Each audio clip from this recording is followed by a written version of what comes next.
There are two sides to each coin. We've conquered Purl, so today it's time to knit.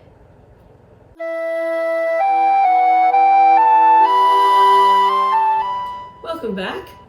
If this is your first time visiting the channel, my name is Maddie and I teach yarn crafts, in this case knitting, with an esoteric twist.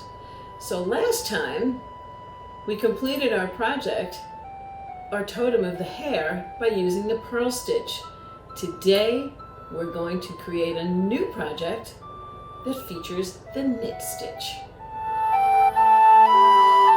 First, give yourself a pat on the back for learning so much the last time. You've learned how to make a slip knot,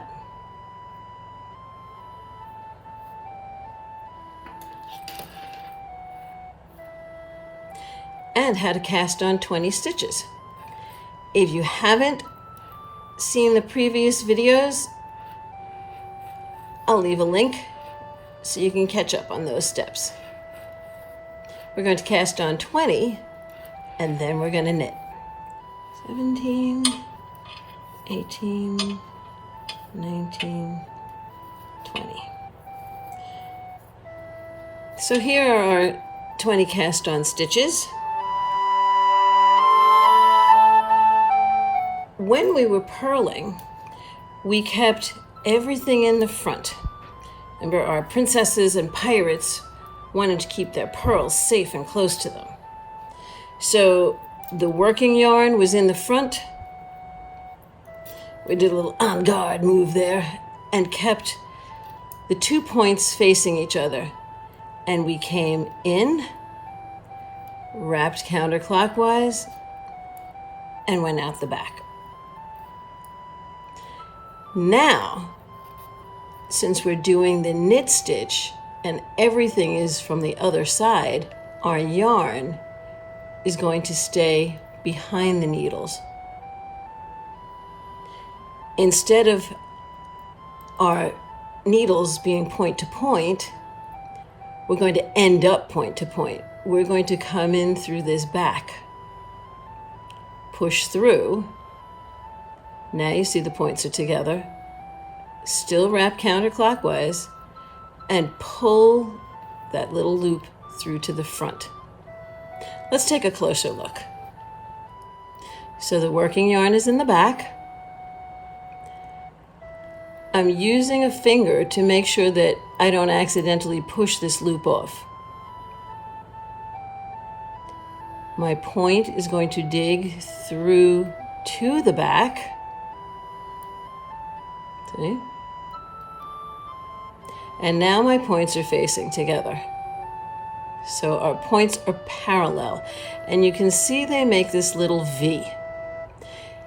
If purl was all about the P, knit is all about the V. So you've got that V. I'm trying to get the tail out of your way. You're going to wrap counterclockwise, and I keep a finger here. You can see that red yarn. You'll feel it pop and come through. And the old one goes off just like the purl. Let's do that again. Push in and away. There's the V. Wrap. Can you hear that click? And pull it through. See if you can hear it. Push through. Wrap. Listen. That didn't do it. And pull through. Sometimes you can hear the needles clink against each other. Push through, wrap. There it is, that little snap. And then carefully back out, balance it on the tip, and come through.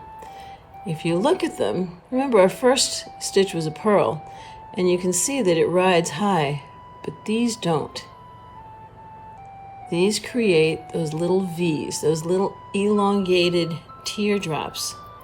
They're in that purple burgundy color. You can see them down here. Let's work toward a brighter color and see if we can see them a little better.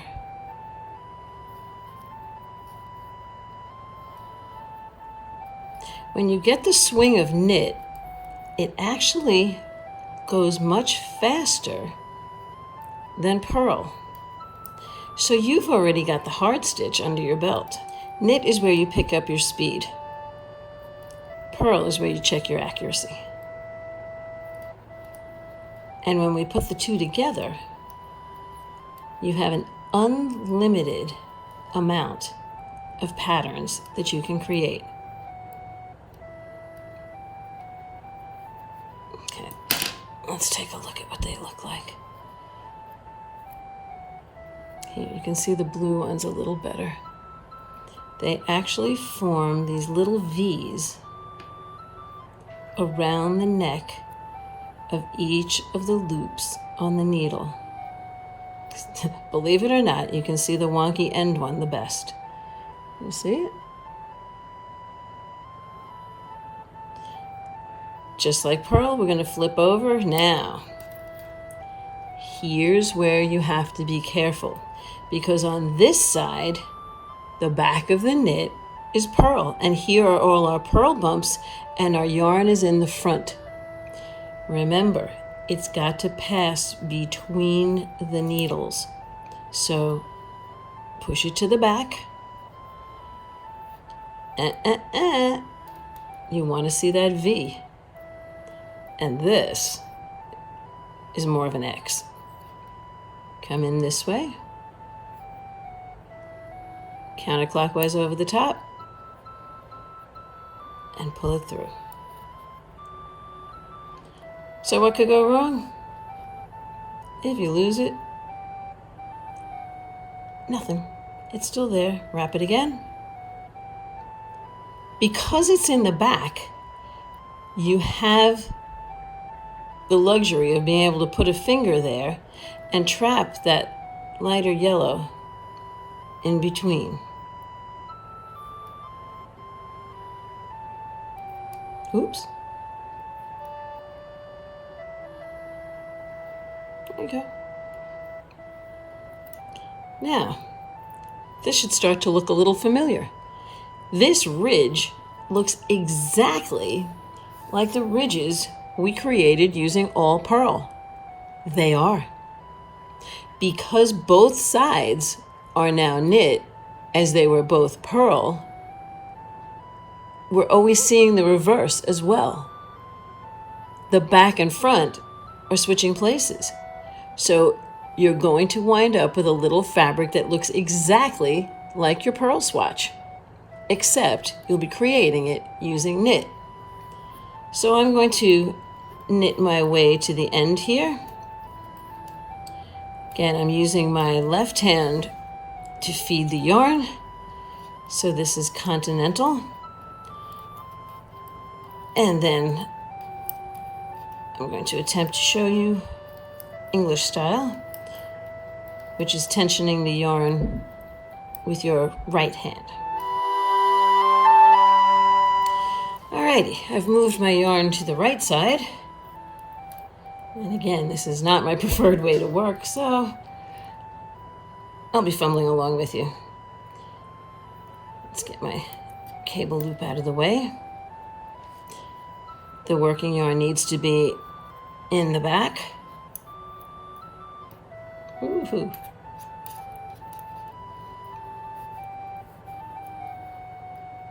And again, this is a case where using the longer 14-inch needles will allow you to stabilize this end of the needle under your arm. So the only one that's got to move around is the one on the right. I'm using the circulars so I can get a little closer to the camera. Alrighty, so tensioning with my right hand, I'm still going into the back. I'm wrapping counterclockwise and pulling through. In, wrapping, and pulling through. In, wrapping, and pulling through. Now here, we talked about flicking a little bit. This is where you can see someone who's more comfortable with right hand tensioning can put the needle through, flick the needle so they can They can do this without letting go. I have trouble doing that. But that's the flick.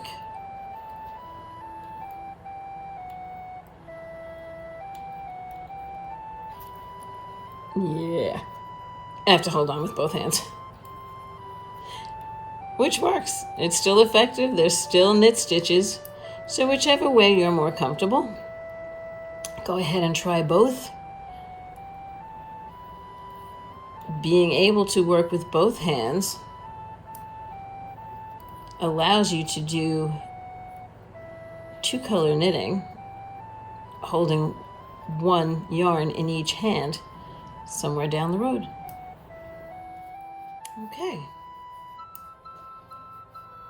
Flip over, do a couple more rows with each hand, see which way you feel more comfortable.